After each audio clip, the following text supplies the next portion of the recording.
Atos capítulo 4, o verso de número 32, diz assim: da multidão dos que creram, um meramente e um o coração. Ninguém considerava sua coisa alguma, unicamente coisa alguma que possuía, mas compartilhavam tudo que tinham. Com grande poder, os apóstolos continuavam a testemunhar da ressurreição do Senhor Jesus, e grandiosa graça estava sobre todos eles. Não havia pessoas necessitadas entre eles, pois os que possuíam terras ou casas as vendiam, traziam dinheiro da venda e o colocavam aos pés dos apóstolos, que o distribuíam segundo a necessidade de cada um. José, um levita de Chipre, a quem os apóstolos deram o nome de Barnabé, que significa encorajador, vendeu um campo que possuía, trouxe o dinheiro e colocou aos pés dos apóstolos. Olha que extraordinário esse texto. A igreja de Atos é a nossa igreja modelo. Eu sempre falo que a nossa inspiração em como igreja não está em nenhum ministério atual, mas está no ministério primitivo, na igreja primeira, na igreja que começou puramente pela decisão do Espírito de Deus, e as pessoas naquele primeiro momento não haviam sido contaminadas por ideologia alguma, por pensamento algum, por teologia alguma. Eles estavam totalmente dedicados, sinceros e suscetíveis, sensíveis à voz do Senhor, e fazendo aquilo que estava no coração de Deus. E só para ir direto ao assunto aqui, o texto vai dizer que nesta igreja eles não consideravam suas coisas algumas. Aqueles que tinham muito, aqueles que tinham pouco, aqueles que tinham qualquer coisa, não considerava sua. Era do reino, e era do reino de Deus no sentido que era comunitário. E a Bíblia vai dizer que muitos deles ainda tinham a coragem de vender as suas coisas e trazer o dinheiro da venda para colocar aos pés dos apóstolos, para que os apóstolos distribuíssem conforme a necessidade de cada um. Isso era uma igreja atípica. Isto era uma parcela da humanidade atípica, por conta de algo tão poderoso que Deus estava fazendo, que eles estavam totalmente desprendidos de coisas materiais. Então essa igreja, ela é uma referência. Eu não sei se um dia vamos chegar a viver esse tipo de realidade, ao ponto de nada mais nessa terra fazer sentido, e nós só pensarmos mesmo no reino de Deus, e queremos que o reino de Deus se expanda aí. É possível? É. Vamos viver? Não sei. Mas por que eu li esse texto? Quando a igreja começou, o Senhor estabeleceu a estrutura da igreja, o governo da igreja, o início da igreja, a partir de princípios que nortearam o povo de Israel, que nortearam o povo que Deus tirou do cativeiro no Egito e trouxe eles para a terra prometida, e estabeleceu lá atrás para eles ordens, leis, que no Novo Testamento deixaram de ser ordens e leis, mas tornaram-se referências e valores e princípios. Uma delas trata do dízimo. Hoje muitas pessoas dizem: não precisamos dar o dízimo, não somos obrigados a dar o dízimo, não há nada no Novo Testamento que diga que eu tenho que ser dizimista. É verdade, é muito verdade. Só que se você quiser ser melhor do que um dizimista, então dê tudo que você tem. Se você não quer ser um dizimista, não porque é obrigado, mas por um coração grato de dar uma pequena parte daquilo que Deus te deu, mas quer ser extremamente perfeito e bíblico, faça pelo menos o que essa igreja aqui fazia: ou não fale mal de quem faz.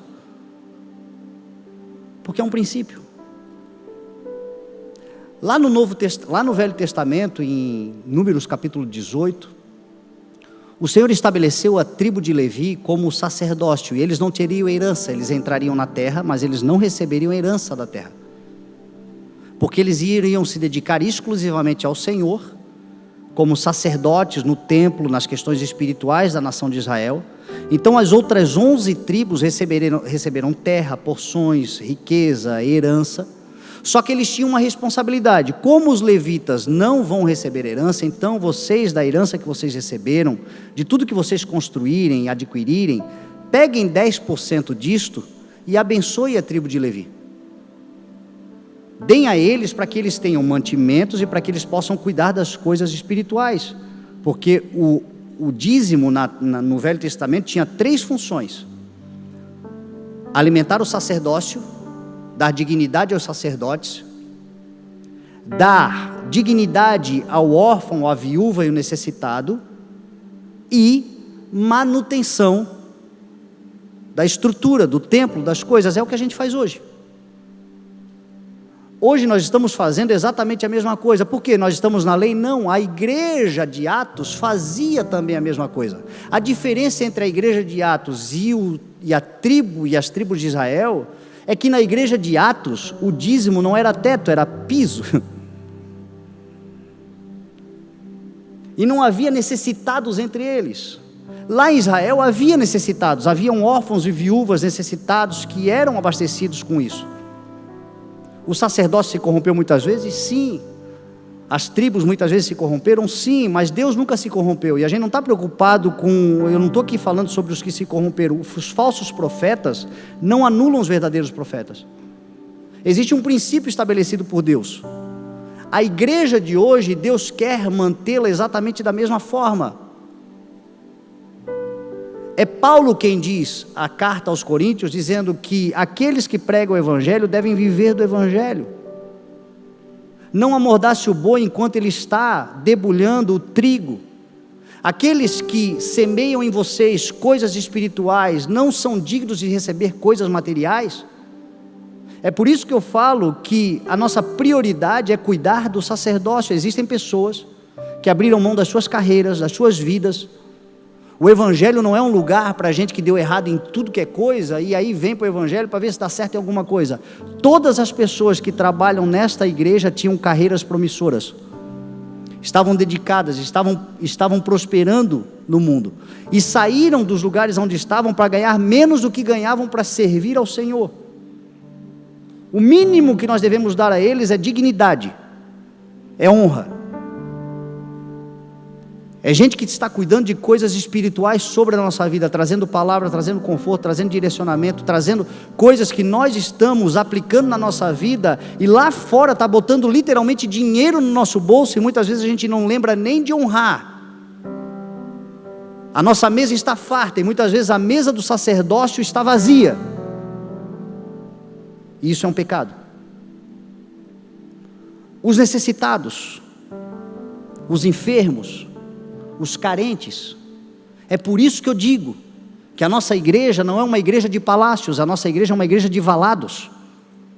É por isso que essa igreja tem uma estrutura social que só de alimentação são mais de 1000 refeições no restaurante solidário. Só no Ele Está à Mesa são toneladas e por mês de alimentação, que aí não é o restaurante, são sacolões e mantimentos que são levados a famílias. O Vale Ebenezer é mantido por essa casa, homens que estão sendo libertos, limpos do vício das drogas. As ações sociais, essa igreja já pagou o aluguel para pessoas, essa igreja já pagou viagem para pessoas, essa igreja já deu estrutura para pessoas, fruto tudo das ofertas daqueles que são leais e fiéis, generosos e abençoadores. E esta igreja investe na expansão, naquilo que a gente precisa como estrutura de fato. Então esses são os 3 lugares que nós investimos, e hoje nós fazemos isto graças a Deus, através daqueles que são recorrentemente fielmente, diligentemente, mantenedores. E aí, se você quiser chamar de dizimista, de ofertante, se quiser dar o nome que quiser dar, porque o Evangelho diz, agora você faça de acordo com a tua capacidade, a tua renda. Mas assim, se não faz, não fala de quem está fazendo. Deixa quem está fazendo em paz. Porque quem está fazendo está cumprindo um princípio que Deus está ali abençoando. Você pode ter certeza, conversa com uma pessoa que decidiu, não por obrigação, mas por escolha, eu vou ser um dizimista, eu vou ser um ofertante, eu vou ser alguém que diligentemente vai fazer parte daqueles que sustentam a obra do Senhor. Converse com essa pessoa e me diga depois o que você vai ouvir de testemunhos e de mão e de provisão de Deus constantemente. E se quiser ser perfeito, venda o que você tem, dá o dinheiro todo para os pobres, porque foi isso que Jesus falou para um jovem rico, quando ele quis se gabar, que ele cumpria a lei, que ele não roubava, ele não matava, ele não adulterava, ele não errava, ele era desde pequeno muito dedicado, mas orgulhoso das suas riquezas, das suas capacidades. E aí ele diz, o que eu preciso fazer para herdar a vida eterna? E Jesus diz, cumpra a lei. Não, mas tudo isso eu estou cumprindo. Então, se você quer ser perfeito, vá, venda tudo que você tem, dê o seu dinheiro aos pobres, e você terá um tesouro no céu, e depois me siga. Então, por mais que a gente esteja fazendo, vamos ser bem sinceros, é nada perto do que o Senhor está fazendo por nós. É pouco perto do que o Senhor está fazendo na nossa vida, na nossa casa. E nós que estamos num culto de liderança, de pastores, de líderes, nós devemos ser os primeiros a ter essa consciência. Lá em Números capítulo 18, o texto vai dizer assim, que dos levitas que recebiam a porção da 10ª parte das outras tribos, eles também deveriam dar o dízimo do dízimo, porque todos devem investir. Hoje eu conheço muita gente que tem responsabilidade ministerial, mas não tem responsabilidade financeira com o ministério. E o Senhor espera que todos nós façamos. E eu vou dizer mais, às vezes eu sou criticado porque eu não fico pregando sobre, na hora da oferta. Você conhece a igreja, você sabe. Eu estou hoje doutrinando, eu estou trazendo um ensino bíblico. Mas na hora da oferta, eu pouco falo, e às vezes sou criticado por isso. Mas por que eu pouco falo? Porque eu tenho uma consciência. Quem está cheio do Espírito Santo de Deus, você não precisa falar muito. Já entendeu? Ele quer participar mesmo, ele quer, e às vezes ele nem entende nada da Bíblia, mas ele quer, ele sente parte, eu preciso participar, é uma necessidade. Quem está vazio, quanto mais você fala, mais você ofende, com mais raiva fica. Mas nós precisamos ter a doutrina, porque a palavra nos ensina a carregarmos os princípios do Senhor, para ensinar aqueles que desejam aprender, aqueles que buscam o conhecimento, aqueles que nos procuram e dizem, quando me procuram, eu ensino. Mas eu aprendi que conselho não é para quem precisa, é para quem pede. Agora eu tenho visto que quando Deus quer abençoar alguém, Ele coloca nele um dom de generosidade. A Bíblia vai dizer que aquele que tem o dom de contribuir, contribua generosamente. Não é Velho Testamento, é Novo Testamento. O Velho Testamento diz assim, o generoso prosperará, quem dá alívio receberá. Há quem dê generosamente e vê aumentar suas riquezas, outros retêm o que deveriam dar, cai na pobreza. Está lá em Provérbios. Mas o Novo Testamento, Paulo vai dizer assim, há vários dons. A profecia, a sabedoria, a oração, o dom de operar milagres e o dom da contribuição. Tem gente que é dotado de uma capacidade de Deus e um dom de contribuir. Ele se alegra em contribuir. E aí a Bíblia diz assim, já que você tem esse dom, faça com generosidade. E essas pessoas prosperam, crescem, avançam. E eu tenho visto isso acontecer. E eu tenho orado diligentemente. Sabe qual é a minha oração? E eu já falei aqui, eu repito, Senhor, mais do que enviar gente próspera, prospera os nossos. Levanta os nossos. Abençoa quem está nessa casa, que está passando dificuldades e que quer vencer na vida e que quer participar, gostaria de fazer e não consegue. Dá uma experiência. Aquele que tem sido fiel no pouco, sabe aquela pessoa que gostaria de fazer mais do que faz, mas não deixa de fazer o pouco que pode. Que o Senhor abençoe, que o Senhor prospere. Porque não se trata de nos enriquecer, se trata de enriquecer o reino de Deus. Essa igreja tem frutos que comprovam. E aqui o texto diz, esse é um ponto. E o segundo, para nós encerrarmos, o texto vai dizer que a responsabilidade da gestão das finanças estavam sobre os pastores, o sacerdócio.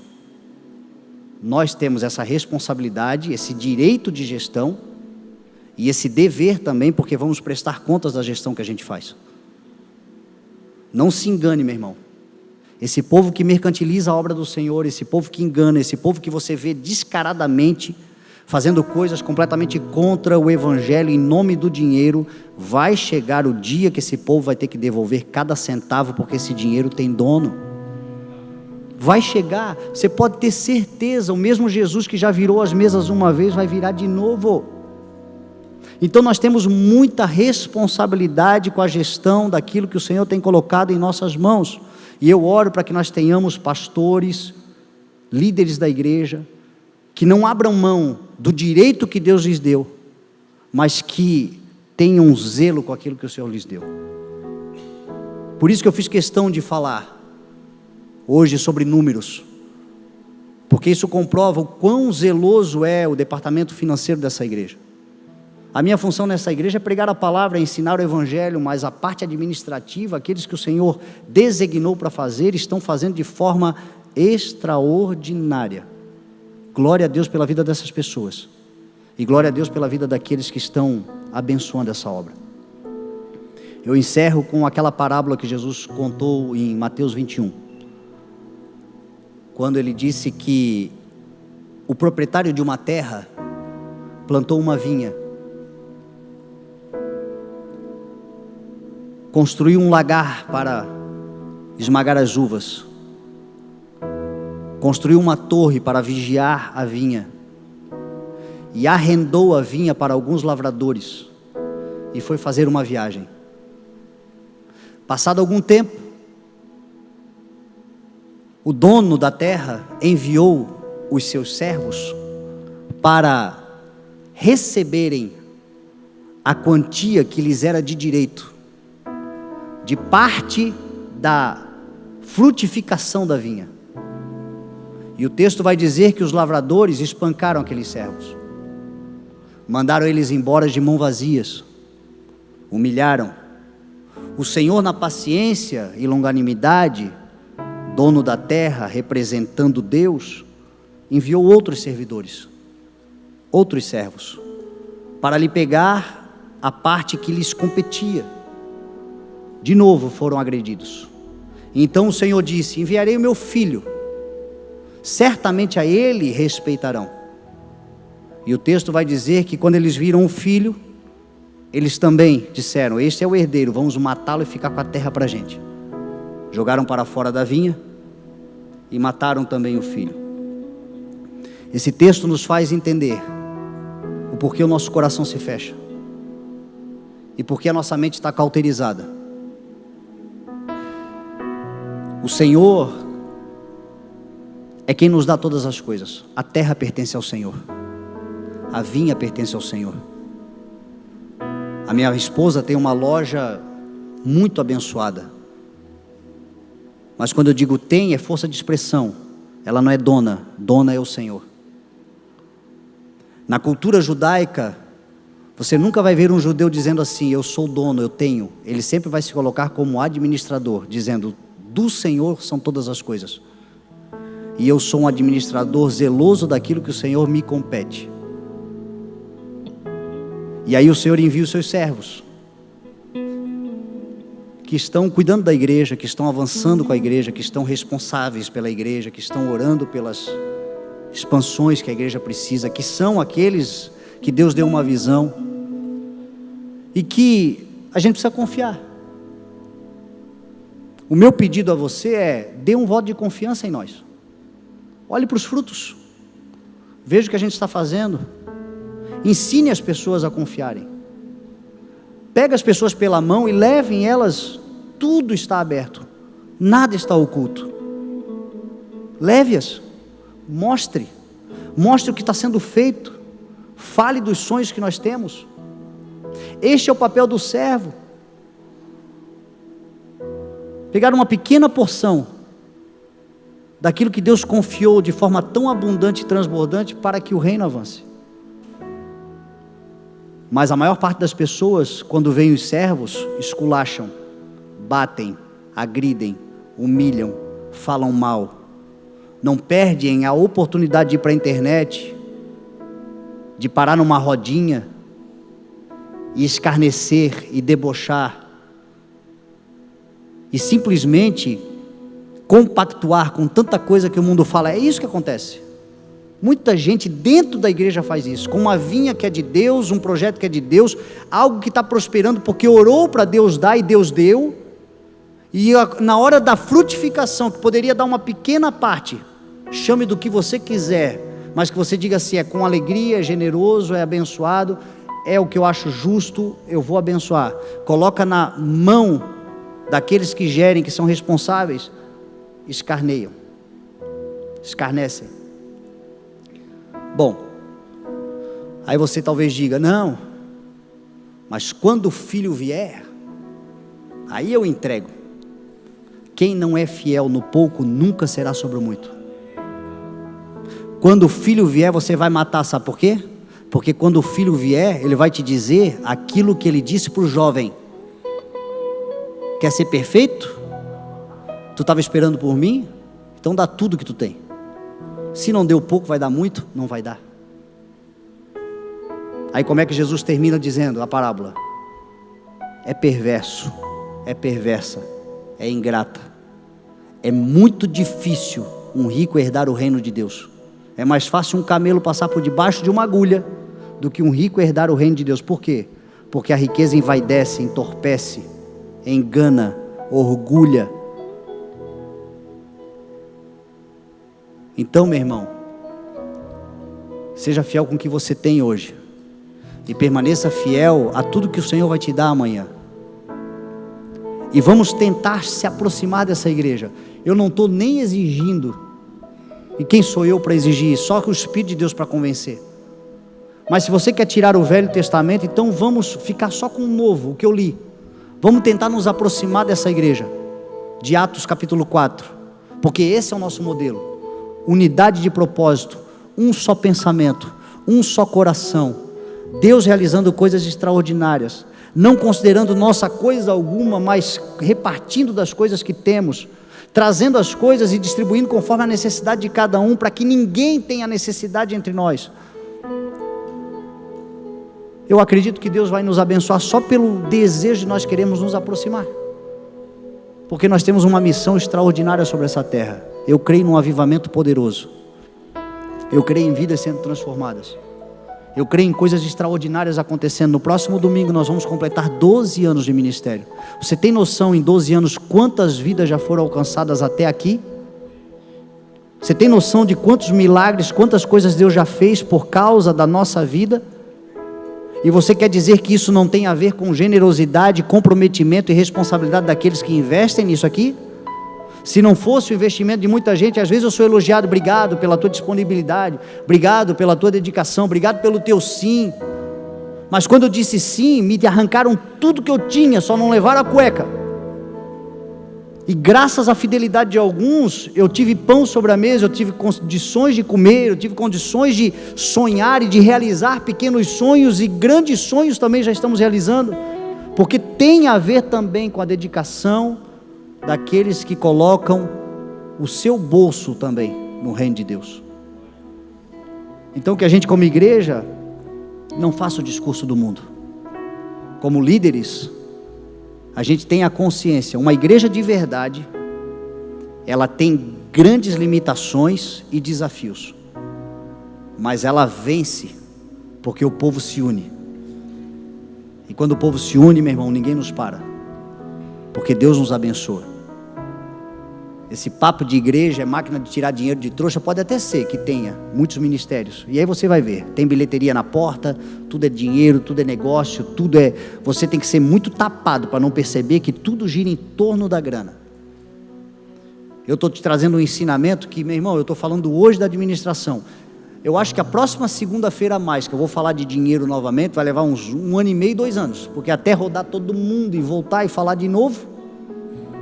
Então guarda esse ensino, porque isso vai mudar a tua vida, vai mudar a tua história, vai mudar o teu ministério, vai mudar os teus negócios, vai mudar a tua história. Coloca a prova que eu estou te falando. Faz igual Jacó: Senhor, do que tu me deres eu farei. E deixa Deus te dar, porque Deus vai te dar primeiro. É Ele quem é o dono da vinha, é Ele quem coloca na tua mão. Só que daquilo que Ele te der, abençoe, confie. Se não confiar em nós, confie em alguém, mas confia. Procura um lugar que você diga: não, aqui eu confio. Mas não ouse colocar as mãos naquilo que não lhe pertence, naquilo que Deus quer que você seja como um investidor do reino de Deus. Então procure instituições, igrejas, trabalhos sérios, que cuidam de gente, que pregam o evangelho, que cuida de órfãos e necessitados, de enfermos, que faz um trabalho onde a igreja mostra a verdadeira fé com obras. Em um lugar que você vê que demanda, quem entra aqui sabe que demanda de recursos. Mas se colocar o coração, meu irmão, ninguém pode nos parar. E eu creio que nós vamos chegar em todos os lugares. Nós estamos avançando, em 12 anos nós estamos avançando de forma extraordinária.